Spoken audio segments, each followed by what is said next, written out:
Share ko lang po kung paano ko pinapadami yung aking strawberry. Yan. So yung una kong tanim nito ay nasa 5 piraso lang. So ngayon marami na po tayo nadagdag.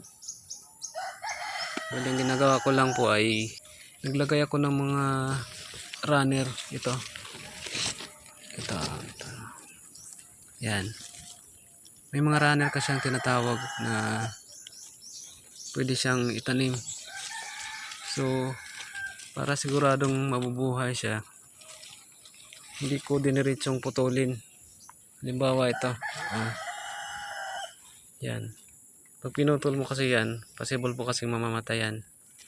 Ang ginagawa ko lang po ay pinapaugat ko muna siya sa ganito, yung pang markot ko na gamit. So pwede rin gamitin dito sa runner natin para mapaugat natin yung strawberry. So ayan ganyan. Napaugot ko muna yan bago ko putulin para sigurado siyang mabubuhay.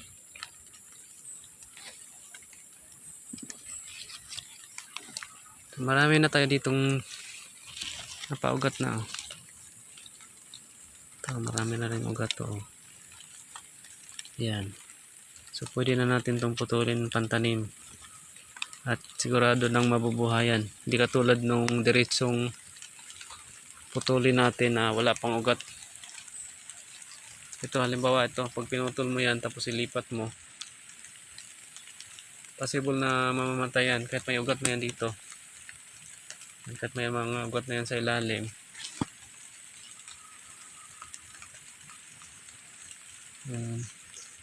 So ito yan. Yan, marami na tayong pwedeng pandagdag. Ganun lang po ang ginagawa ko para mapadami ko yung strawberry. So maraming salamat po sa panonood.